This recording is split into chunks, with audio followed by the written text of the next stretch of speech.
A very good feeling at this point. We're getting used to these blowout Duke basketball victories. Had another one on Saturday as Duke takes down Florida State. Just one home game left for this Duke basketball team in the 2024-2025 season a little bit later tonight. A lot to dive into here today on Locked On Blue Devils.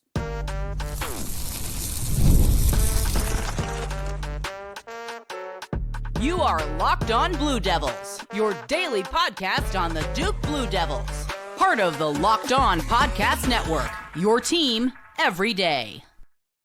Hello, everybody. Welcome into another episode of the Locked On Blue Devils podcast. My name is JJ Jackson. So excited to have you here with us today on Monday, March 3rd, 2025, as Locked On Blue Devils is your one-stop shop where we discuss everything going on inside the life of Duke athletics, and we focus a whole lot on what's taking place with the Duke men's basketball team, fresh off their 100-65 victory over Florida State on Saturday night inside Cameron Indoor Stadium. We're going to break it all down with our pal Brian Horace from Duke Blogger. Excited to talk about the win, what it means for the Blue Devils as they prepare for their final home game of the season a little bit later tonight, taking on Wake Forest. If you have not done so already, please be sure to follow and subscribe to Locked On Blue Devils for free wherever it is that you get your podcasts. Also, be sure to leave us a 5-star rating and written review, especially on that Apple Podcast platform. Really appreciate you taking the time to do that. We give 5-star Friday shout-outs to those of you that leave us a 5-star rating and written review on the program. So make sure you do that to help us out, continue to grow here with the program. Also, watch our show each and every day on YouTube. Like this video, share it with your friends, and subscribe, most importantly, to our Locked On Blue Devils YouTube channel. March is here, March Madness right around the corner, and it's the perfect time to join the Locked On Blue Devils community. So without further ado, excited to bring him on into today's show. The aforementioned Brian Horace is back with us. We're talking about this Duke basketball victory that they had over Florida State, the season flying by, and now we look, Brian, there's just one game left to be played at home inside Cameron Indoor Stadium. It's crazy. Yeah, I mean, the coaches spend all year saying, there's so many games left. There's so much time left. And then all of a sudden there's no time left. It's crazy.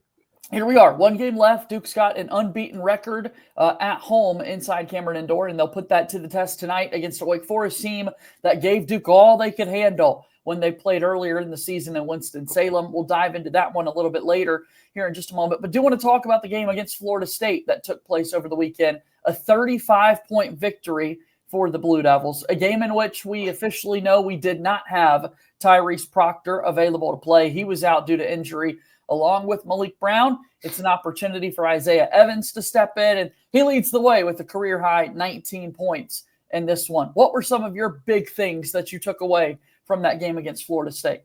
Yeah, well, to be able to win that game by 35 points when, you don't shoot the ball well. I think Duke shot 27% from three, just 8 of 30. And yet they were able to win a different way. They were able to get 21 points off turnovers, 25 fast break points. They had a 17-5 advantage in second chance points. So just finding other ways to win, which I think even, in a down year for the ACC, being able to win and find ways to win different ways is, I think, going to serve them well and, going forward. But yeah, it's an impressive win considering they weren't, number one, at full strength. Number two, just not shooting the ball super well. Yeah, to your scoring point as well. I mean, this is a game in which Duke finished with 4 guys in double figures, one of them being Common Malawach, who finishes with 14 points and 10 rebounds. We've had these blowout games where you look and the big fella didn't have many touches. He finishes with just 4, 5, 6 points, something like that. He was featured more frequently in this one. Also, with Florida State's size on the interior, fouled more than he typically is. And he was able to go to the free throw line and knock them down. I love seeing that hey, when the shots aren't falling from the outside, let's feature this potential lottery pick and let him work a little bit offensively. For sure. 46 points in the paint for Duke to only 18 for Florida State. And we know how big, Florida Dominant, State is every year. So that's a huge, plus for Duke to be able to get that against a Florida State team that's just large. Talking about this game, we'd be remiss if we didn't bring up the Cooper flag of it all. What an odd first half it was for Coop as he was poked in the eye pretty early in this game, and then immediate panic sets in.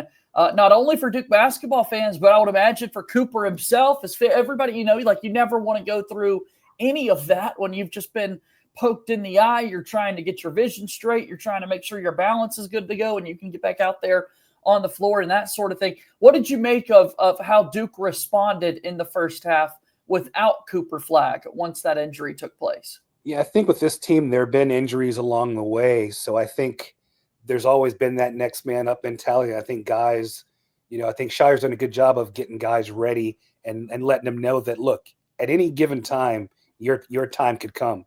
And I think we saw that with Darren Harris getting some minutes, obviously with Proctor being out and, Zay getting the start. Obviously, Pat Gongba being able to, step in for Maliq when he needed to. So I think that's sort of been the mode all year is that, if you stay ready, you don't need to get ready. And I think that's, they responded well to it.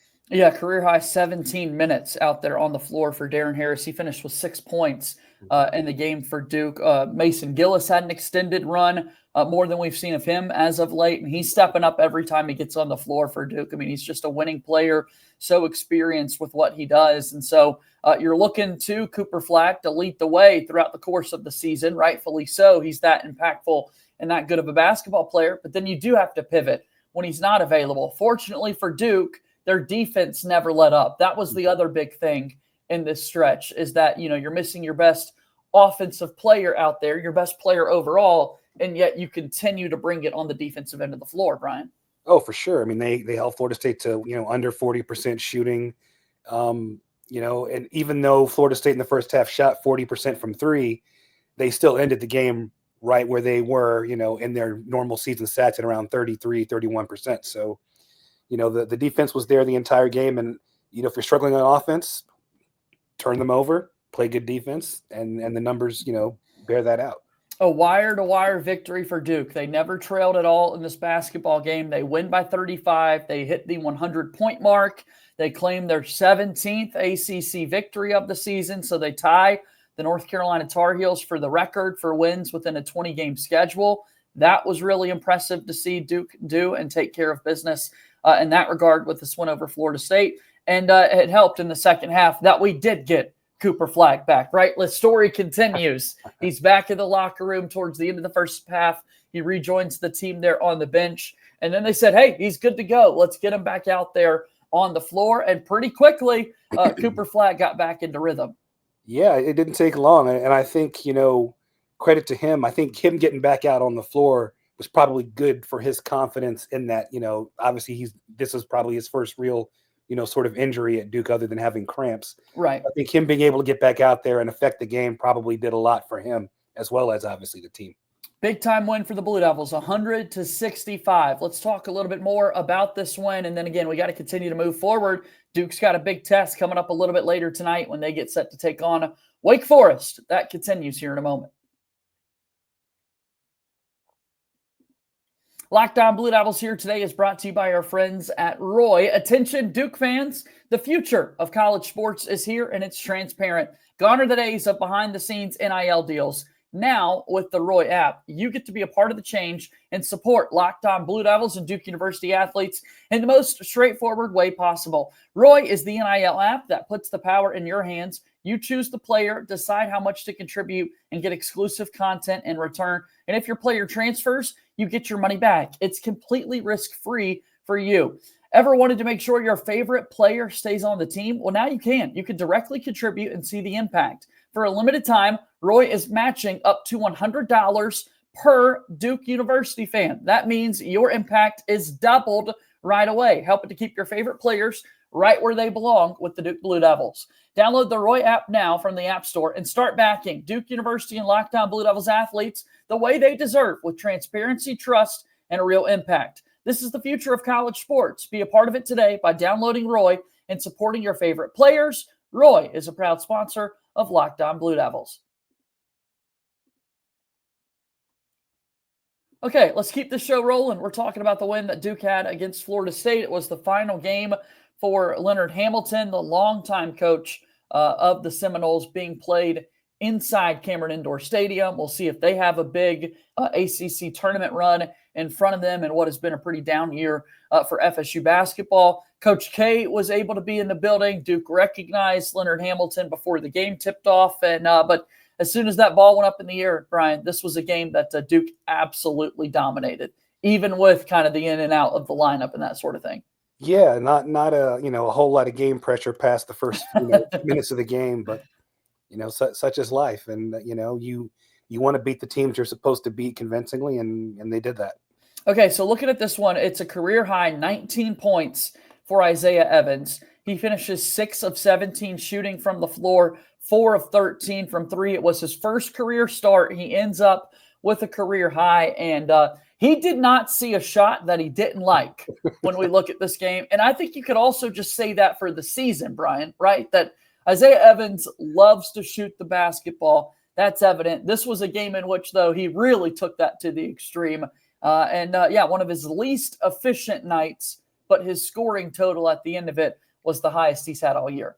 Yeah, I think he mentioned in some of the post-game stuff that he was a little bit rushed and, his emotions got a little, the best of him a little bit. But, yeah, I mean, I wish I had that kind of confidence about anything in my life as he has about the next shot.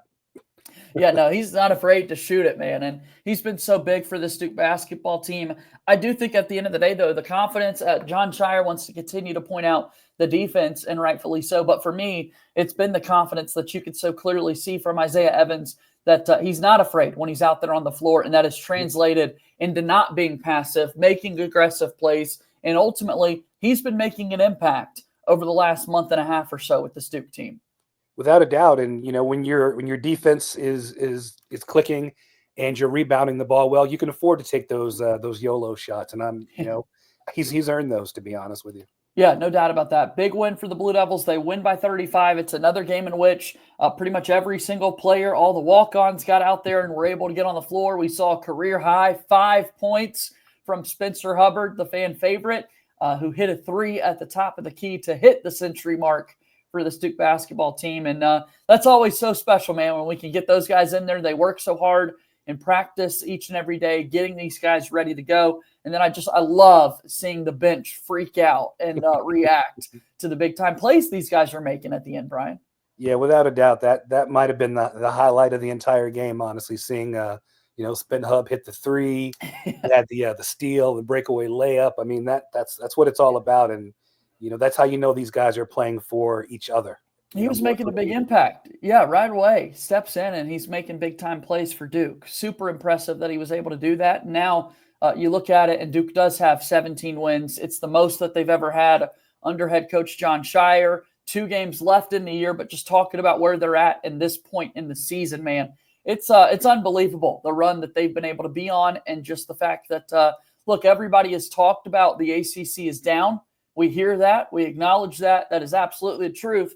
But Duke's not playing with their food, man. They haven't been doing that at all. Like they see the opponent. They know the job at hand. And in some crazy world out there, this entire team feels like they can still do so much better. And when you see a beatdown like this, after beatdown, you're like, really? Is there really another level that they can go to? And we know that that's the case. I mean, I'm still waiting for that game that I don't know what you call it, but there's this game that I know that's going to happen where everything is going to click at once. Everyone's going to be available. They're going to shoot well from 3. They're going to defend. They're going to rebound. They're going to not turn the ball over. And it's going to be beautiful. And hopefully it happens in the tournament. And hopefully it happens in the championship game. Yeah. That would be a best case scenario. Yeah, let's keep winning. Let's go and obviously win the rest of these regular season games. Let's win the ACC tournament and then turn it into a national championship type run. When we talk about that, though, and obviously this was the first game that we missed Tyrese Proctor out there on the floor. Maliq Brown has missed some time as well. How critical do you think those guys coming back into the fold will be for this Duke team? Because what they're showing us right now, they're kind of fine. But I think ultimately we all know it'd be best to have as many options to play as possible to be available. Exactly. We know that, especially when you move into the ACC tournament and the NCAA tournament, that everything's about matchups. And obviously the more bullets you have in your holster or in your gun, the better.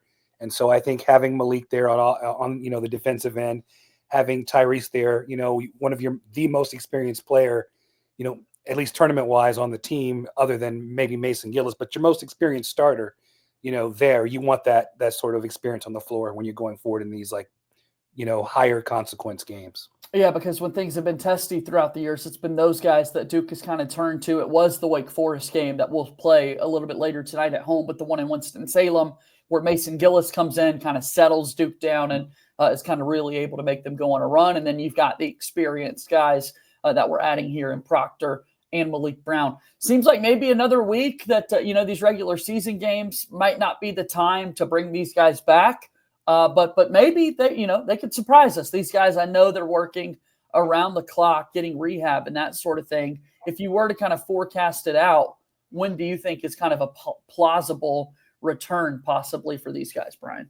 I think we'll see at least one of two tonight. That's just, again, my own little. Sure. I think maybe Proctor will be back tonight, or maybe Brown will be back tonight. But I think we'll see one or the other. Which is a great thing to do, man. I mean, look, not that we're necessarily going to need these guys to win games like this, but again, the more that you've got available, the better off you are as a team. And so we'll see how the Duke basketball team responds tonight when they get set to take on Wake Forest. All right, let's talk a little bit more about that game in detail, and we'll do that after we take this next break here on today's episode of Locked On Blue Devils. We're back here in just a moment.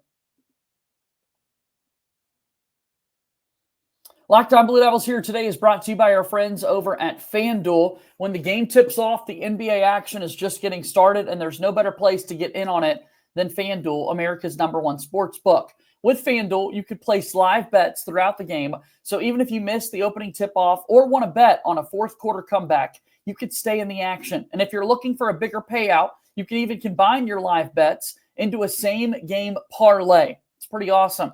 I love how easy the app is to use, and when you win, you get paid instantly. Right now, new FanDuel customers can get $150 in bonus bets if your first $5 bet wins. Just visit FanDuel.com to join today. That's FanDuel.com for your shot at $150 in bonus bets. Make every moment more with FanDuel, the official sports betting partner of the NBA and a proud sponsor of Locked On Blue Devils. Okay, final few moments here on the show today. JJ Jackson alongside Brian Horace at Duke Blogger. Check out his website, dukeblogger.com, to see all the great content he's got there talking about this Duke basketball team. And we're playing Wake Forest. When you look back at that game that we played against them in Winston-Salem, what are kind of the key points that you think really dictated that game for Duke? Yeah, I mean, Wake Forest played them, very, very well at the beginning of that second half. I mean, Duke, I think, went in, with a 6 or 7 point lead, or I think it was a 6 point lead going into the half. Right. And Wake Forest just went on a run. I mean, they, I think, scored the first 7 points in the second half, took that 1 point lead, and then eventually went up by 6. But then obviously Cooper flag happened, and, Duke decided they, wanted to play. And, he and I think Knipple had really, really strong games in that one. But I think that it showed that, against teams like Wake, Clemson, you got to buckle down and you got to come out of these halves, playing much stronger. They could have easily put that game away in the first 5 minutes of the half, and they failed to do that, and Wake made them pay for it. Yeah, that game was played back on January 25th. Duke won the game 63-56, one of their lowest scoring totals that we've seen from them so far this season. And that was kind of the bigger thing that I remember is that, down the stretch, Mason Gillis was making some plays. Cooper Flagg did take over when Duke needed it. But really early on in that second half and really all the way down towards like the under 8 media timeout, that was some of the worst scoring drought type basketball that we've seen from Duke all season long. It's a good thing, though, that their defense kept them in the game despite giving up the lead in those moments. That felt like it really could have been an avalanche, and Wake Forest could have extended that thing to a 15, 20-point ball game and really take Duke's chances of coming back out of it. But, yeah, tough scoring drought in that second half. But at least the Duke defense was able to keep them in it to give them the shot to make that type comeback. Exactly. You're never going to hold this team down offensively, an entire half. It's just not going to happen. And even with that 3-minute scoring drought that they had against, Wake, they still came out, found the rhythm, made the plays, and was able to, push through that. And that was on the road. So, and in a place that Duke, generally doesn't play well. Yeah, no, that is a tough place to play there at the Joel, and Duke certainly was able to pick up a big time win. Looking back through the numbers as well, able to verify this, and yeah, now seeing that Wake Forest game. Speaking of offense and looks on the interior, like we were talking about in the game on Saturday against Wake Forest, when the shots weren't necessarily falling from the outside, going to the interior. Maliq was in foul trouble with 4 fouls. He only played 18 minutes. It's the only game this entire season that Common Maliq did not take a single shot, didn't attempt anything. He walked away with 3 rebounds in that game, very quiet. Tonight feels like a night where if Duke wants to get him going a little bit early, I think that will really benefit not only Maliq, but the kind of statement that Duke's making to Wake Forest when this game tips off. Yeah, without a doubt. I think they need to establish him early and often. Go at Efton Reed, go at that interior defense, and I think that's going to open things up, for the Duke shooters. And I think that's one way to beat this Wake Forest team. I think that they are susceptible, on the interior. I think their perimeter defense is fairly strong, and I think Duke has an opportunity here with Maliq playing as well as he has in the past few games to really get him going. Agreed. So we'll see Duke tonight, 7 p.m. Eastern, taking on Wake Forest. I know that you're going to have plenty of coverage following along with this game, Brian. How can people get plugged in and support your work? Without a doubt. The website is dukeblogger.com, on Twitter at dukeblogger, on Blue Sky at dukeblogger.com. So, yeah, let's chat it up. Awesome, man. We'll do this again soon, okay? For sure, man. Take care. All right, that's Brian Horace joining us here on today's episode of Locked On Blue Devils. Always appreciate his time, thoughts, insight, and analysis. Our friends at FanDuel have the Blue Devils favored by 19.5 points going into today's game. Do with that what you will. Hopefully we can win in Cameron Indoor and complete an undefeated season at home a little bit later tonight. That'll do it for today's show. As always, go Duke. I'll talk to you again tomorrow. My name is JJ Jackson. Thank you and good day.